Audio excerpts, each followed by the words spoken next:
Good morning, graduates. It is such an honor to be part of the class of 2013 in a way. I once sat where you sat. I know some of you were out late last night, kind of just rolled here, probably 5 minutes before you're supposed to. Some of you have been preparing for this moment since the day you arrived on campus. And for everybody here, this morning is the culmination of 4 years of hard work. Today you're surrounded, look around, by the people who love you the most, love and support you, the people who really got you here. Your brothers and your sisters and your parents and your grandparents, whose sacrifices and whose constant belief in you and your abilities has really helped you achieve. To the parents who are here today, I know you're looking at your graduates here and you see your baby in the crowd, about to fly off to the real world. I have 4 children, so I really know what the anticipation of this very moment is like. So I want to lay your fears to rest first, parents. They're not leaving. And I'm not speaking metaphorically, like literally, they are not leaving. These independent young people who like to pretend that they do not need you in their lives, they will move back with you, probably next year, if not the year after. I guarantee it. I remember when I left home the first time, my parents knocked down the wall of my bedroom because we had a wall that bordered my bedroom and their bedroom. I had no room to come back to. They put my stuff in boxes and put it in the attic. And I was back twice. So fear not, parents, they are not really leaving you. To our graduates, I know today in many ways must feel very bittersweet. I can see some of you sort of wistfully looking around. You're crying in the front row right there, aren't you? Yes. Because this is a place where you've really grown up, where you've really become women. You've developed some deep friendships and very strong bonds. And I think in some ways you're probably worried, as I was many, many years ago, you might lose this connection to your alma mater. Your graduation, in a way, means saying goodbye to it all and everything you've known over the last 4 years. Well, I'm going to put those fears to rest, too. You can stop crying. The university will be part of your life forever. The Alumni Association will hunt you down and find you. For those 4 of you who are joining the Peace Corps, who's going to the Congo? They will find you there. Your mailings will reach you in the Congo.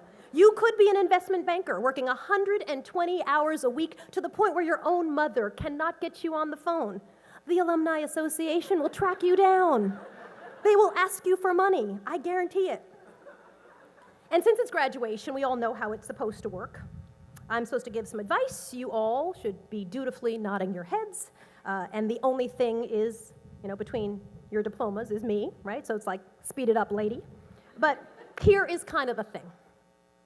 I don't really give advice. A few years ago, a woman's magazine asked me to tell them the best advice I'd ever gotten from my mother. I hope they were doing this Mother's Day special, and they said, we're going to do a full page, you and your mom hugging, best advice I ever got. Well, my mother is kind of a tough nut. She's an immigrant from Cuba, and so she doesn't have sort of warm and fuzzy advice. I said, listen, probably I shouldn't give you my mom's advice. They said, no, you, your mom, hugging, full page in our magazine. I said, okay, well, my mom's advice was, most people are idiots. And the editor of the magazine, you could hear sort of this dead silence. She's like, well, we'll call you back. That was it. But I'll tell you, graduates, a lot of what she said was true. Literally. As you leave here, in many ways, over the next many years, you will be told all the things you cannot do, you cannot achieve, and those things you absolutely, positively will fail in. Please do not listen, because most people are idiots. And my mother would add to that, if you listen to those naysayers, well then, you're a bigger idiot. My parents were my role models, frankly, in not listening to what people had to say. They got very good in ignoring people's advice. My mom and dad came to this country for their education. My mother is black and from Cuba. My father is white and from Australia.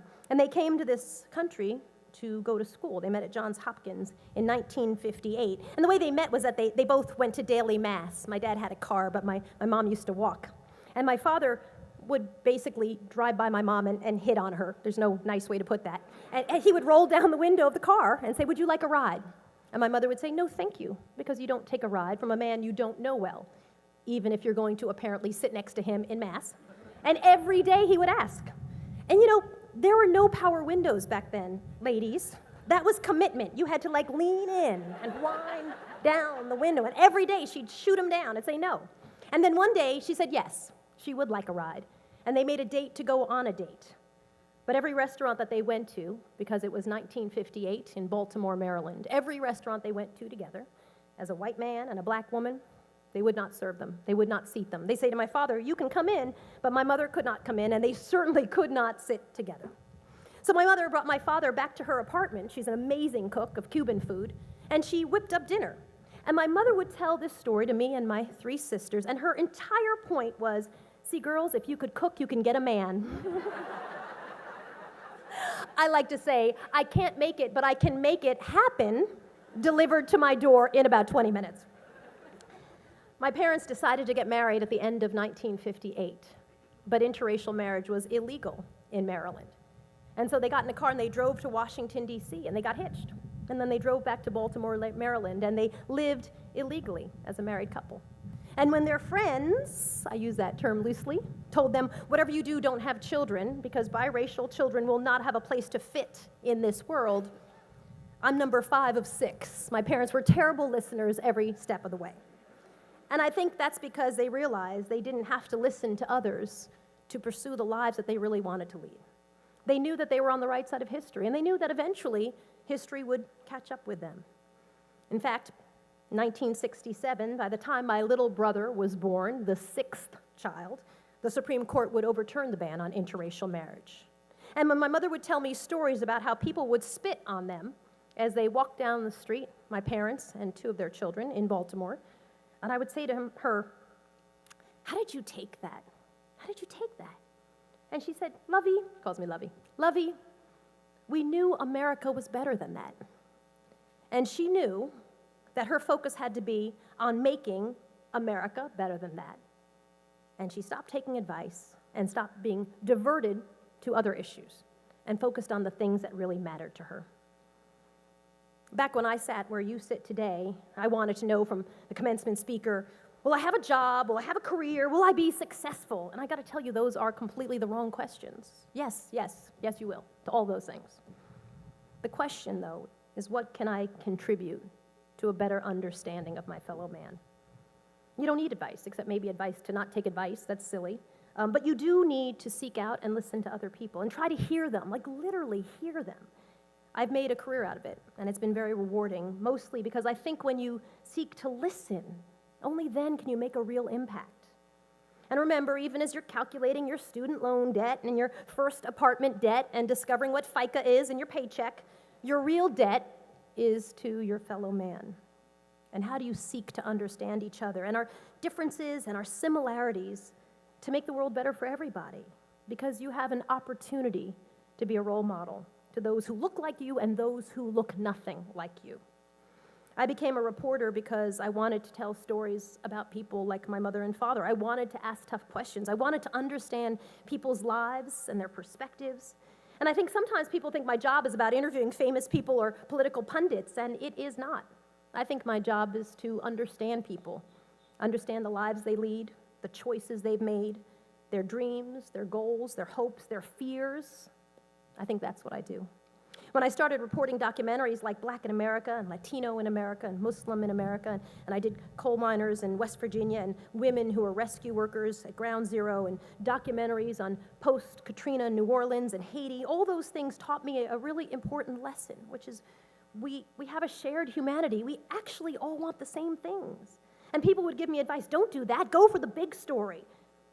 Why talk about a subset of people, whether it's Muslims or women or African Americans or coal miners? I felt by telling those individual stories, by giving a voice to that history, by digging into those particular conversations, we could reveal more about America, to give some perspective so people would understand each other better. Peering through walls in a way so we could see at the end of it all, we're actually very much the same. And if we start with understanding that our dreams are really everybody's dreams, we have a better understanding that we're part of a bigger whole and not divided by political labels and gender and race and class and religion, but really made stronger as a nation because what binds us in spite of all those differences that we have.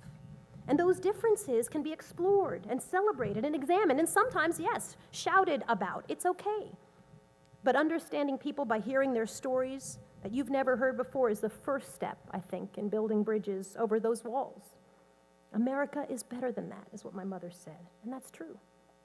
The best thing about my job, and as you commence, graduates, into a new beginning, can be the thing about this phase of your lives.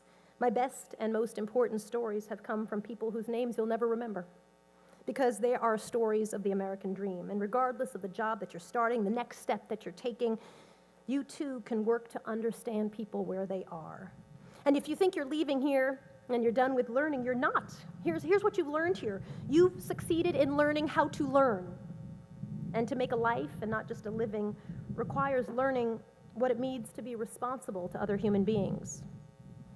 Last month I was in Haiti. I work as a volunteer with my daughters in an orphanage, and that orphanage was the focus of a documentary that I did in the wake of Haiti's earthquake. Tent cities would pop up overnight. Literally, there'd be 10,000 people. The next morning, 20,000 people. By the end of the day, 35,000 people would be camped out in a park right outside my window. And trucks would roll by, and you'd think, wow, that is so weird. That truck looks like it's full of, oh my God, it's full of bodies of people who had died in the earthquake. It was horrible, horror. And yet the place was full of hope. People would get up in the morning and sweep their tent city.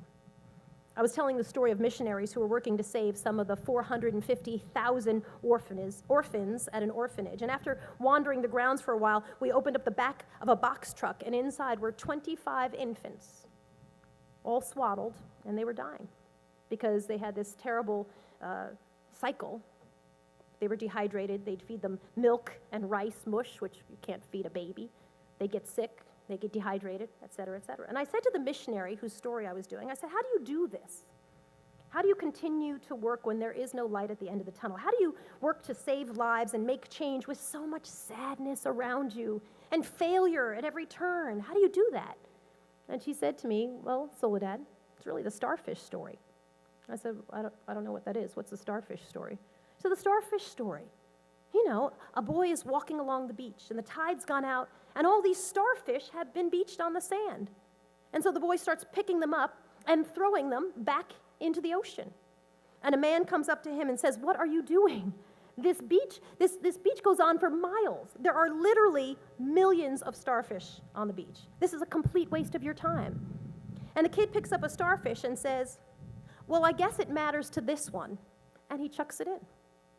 And I love that story because I felt it is a metaphor, not just for that documentary, but of course for our lives on a shared planet. The solution can only come when we each focus on our own little corner. And if you're joined by enough people in their corners, we can actually make change and have progress. Dante said, the hottest places in hell are reserved, Dante, the hottest places in hell are reserved for those who in times of great moral crisis maintain their neutrality. There's nothing worse than doing nothing and saying nothing when your voice is needed. There's nothing worse than that. So as you head out into the world, into new jobs, into new life experiences, don't maintain that neutrality. Pursue excellence and break down walls and push through barriers to really try to understand people you don't know, and even those people who you think you know, but you don't know. Seek to know so that you can understand communities other than your own, because ultimately we're in this together. And to make America even greater than that is going to require a certain curiosity about each other and accountability, frankly, to each other. But it is that which will bring you satisfaction in your life that has no measure, because it is that will improve the world for everyone. Congratulations, graduates.